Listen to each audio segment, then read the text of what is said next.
There's a specific kind of tired that has nothing to do with sleep. You know the one where you've done the therapy, read the books, changed the job, maybe even changed the city. And the same thing finds you anyway. Same pattern, different face. And at some point, you stop being frustrated and you just start wondering if this is simply who you are. I spent years in that place. And I want to show you the single page I wrote that finally broke me out of it because it didn't tell me to try harder. It told me I'd been trying to solve the wrong problem entirely. Right, this is the Lucid Dreamer. And I'm going to read you one passage out loud right now from the actual page. And then I'm going to break it down in completely plain terms. Right? No fancy jargon, no prerequisites, just the mechanism and what to do with it. Because once you see what this page is pointing at, the loop you're in starts to make a different kind of sense. And something that used to feel like a character flaw starts feeling like a geometry problem, right? Which means it has a solution. All right, one word before we get there. And the passage is built on it, so I really need to give it to you first. And that's fractal. All right, a fractal is just a pattern that repeats at every scale. You zoom in, same shape. You zoom out, same shape. Think about the way a coastline works, right? If you're standing up high up on a cliff and you see the jagged edge of the land meeting the water, and now you zoom into a single rock on that water line. It's the same jagged edge, same shape, just smaller. Now zoom into a grain of sand on that rock, same thing again, right? Or think about how a storm looks from a weather satellite, that slow rotating spiral. And then look at the water draining out of your bathtub, right? It's the same spiral, different scale. Or a snowflake. Every single arm carries the identical branching pattern all the way down to the microscopic level. Nature keeps using the same template, same shape, every scale, all the way down. Now here's what nobody really talks about or tells you, right? The most painful parts of your life work exactly the same way. That relationship that ended badly, and then the next one hit the same wall. The burnout that you recovered from, and then built again from scratch without realizing it. Right? The moment you swore this time would be different and watched it not be. And that's not bad luck, karma, or a character flaw. That's a fractal running, same root shape, expressing itself at every scale of your life, wearing a new face each time so you don't recognize it until you're already well inside it again. And what I'm about to read you in this moment, I finally saw what distorts that pattern into something that feels like it's destroying you, and why the thing most people do to fix it makes it worse. So this is from chapter 5, and I'm describing the moment I found a piece of software that could render fractal in 4 dimensions, in 4D. And it does this by folding time itself into the geometry. And here's what happened when I did. The fractals unfolded like breath. They pulsed. They shimmered with an intelligence I couldn't name but deeply recognized. It felt ancestral, like the soul's lineage made visible, like I was watching my own becoming, layered, fluid, multidimensional. There was a softness to them, not soft as in weak, soft as in true, like seeing how grief curves through generations, like watching love echo across timelines you didn't know you came from. But then, something wild happened. I compressed the same fractal into 3D, flattened it, froze it, made it fit the limits of linear space, and it mutated. The shape warped, the rhythm twisted, it hardened into something chaotic, sharp, almost diseased. It looked like a tumor, like geometry gone rigid, like pattern without flow, and in that instant it hit me. This is what happens to us, to our energy, to our fields, to our bodies. This is what unprocessed emotion does to the geometry of the soul. In 4D, the fractal danced, it flexed, it evolved. But in 3D, time collapsed. The beauty became burden, the wave became a wound. That last line, I want you to just let it sit for a second before I explain it. Right? Trauma is a 4D fracture trapped in 3D form. Now, I'll tell you what it means in language that has nothing to do with being a spiritual person and everything to do with the loop that you can't get out of. Let's start with the version that worked. The 4-dimensional fractal. It's alive, breathing, going somewhere. That's not a mystical image. It's describing how a feeling is supposed to move through you. Think about the last time you were furious about something, and instead of swallowing it, you actually let yourself feel it. And then an hour later, it had dissolved, it was gone. Or grief that you cried all the way through, and afterwards something in your chest was lighter, like a pressure valve had just opened. That's the feeling moving, flowing through time, doing what it came to do, and then leaving.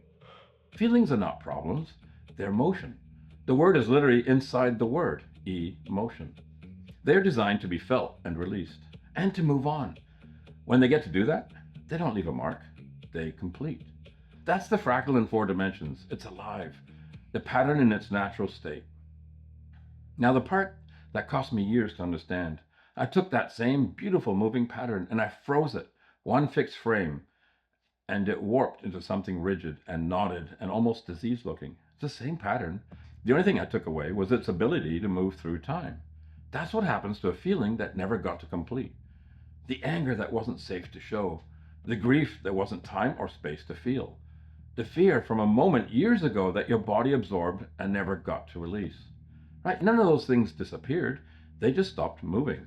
They got frozen mid-motion, like a wave that just never broke. And your body's been holding them in place in the present ever since. And here's the thing that hit me the hardest. Your body doesn't know that the frozen feeling is old. Your body only knows the now. So your body holds this ancient frozen thing as if it's a current, active, present moment threat. And you walk around with the survival system quietly running all day, bracing for something that already ended years ago. That's the wound the passage is describing. Not the original moment, the freezing. A feeling built to flow, still stuck on pause, inside a body that only knows the present tense. And the evidence? Well, it's the thing that has no name but sits on your chest at 3 a.m. The anxiety you can't trace back to a cause. The loop that started again even though you swore this time was different. The pattern in a new costume. That's not a character flaw. That's a 4D fracture trapped in 3D form. There's a line a few pages earlier in the chapter that impacts differently once you feel the fractal image. Right? The book says it feels like your soul is trying to play a symphony through a cracked speaker.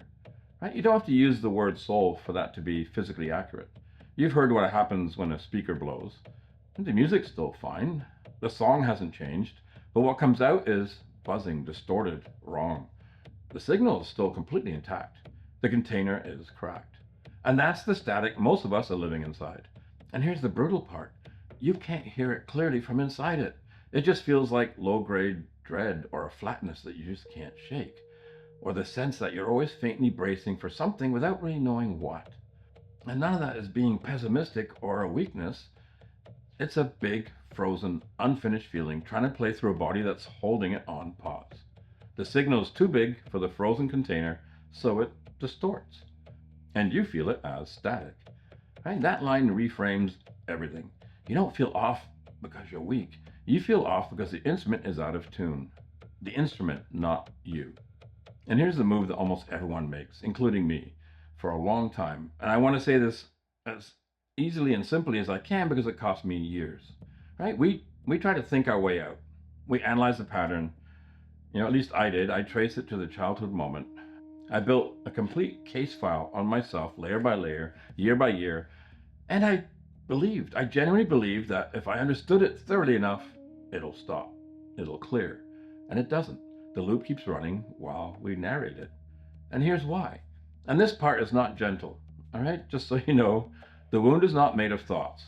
It's a frozen feeling held in the body below the level of language. And you can't think a frozen thing into thawing. Understanding the shape of ice doesn't melt it. Understanding the shape of a trauma fractal doesn't move it. What moves it is giving the body a real felt signal that just says it's safe to move now. Because the only reason the feeling froze in the first place is that your body decided in some past moment that it wasn't safe to feel it. That to feel it fully was just too much, too dangerous, too exposed. So it locked.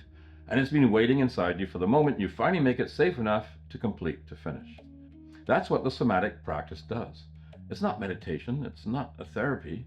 It's just showing your body where it is and when it is. So let me show you right now. All right, wherever you're watching this, let's do this together. Not as an idea, as an actual experiment. Right? It'll only take you 30 seconds. Okay, so feel your shoulders, wherever they are right now. Just let them drop. Half an inch, that's it. Just a little. Right, now feel the weight of your body pressing down into wherever you're sitting. Something solid is holding you up. Let it do that. You don't have to hold yourself. Now look around the room. Find one object that has no charge on it whatsoever. Right? A lamp, a cup, a patch on the wall, a painting. Right? Just rest your eyes there. Your mind is going to pull, I promise it'll try, back into your inbox, the argument, the thing, the text you're worried about. That's fine. Let it pull. But just notice, in this actual second, in this room, in this body, nothing is wrong. Your body is just breathing.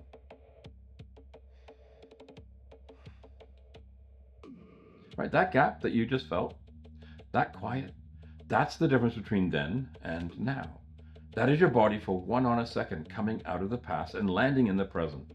And in that moment of actual felt safety, even a few seconds of it, the frozen thing starts to soften just slightly. The pattern gets a little room to move. The static drops just a little notch, half a notch. You didn't analyze anything. You didn't trace it to its origin. You just gave your body a true experience of now. And that is the input that changes the pattern. Not the cleverest thought you've ever had about it. This.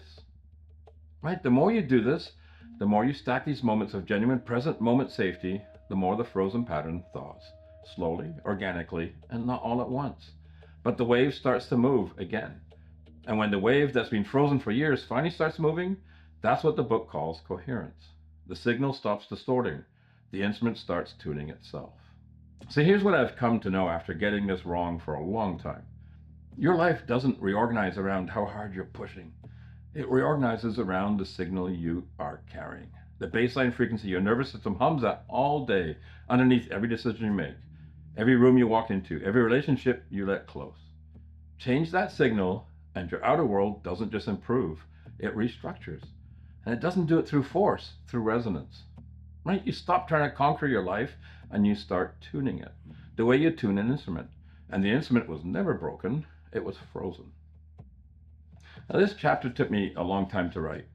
Not because the ideas were complicated, but because I had to live with them first. I had to go through the flooding and the years away and the moment on the screen watching a fractal harden into a wound before I had the language for what had been happening inside me. Right? The pattern in your life that keeps repeating, the loop you've been trying to outrun or outthink or outlast, it's not a verdict on who you are. It's a 4D thing that's been frozen into 3D form. It's a wave that hasn't broken yet.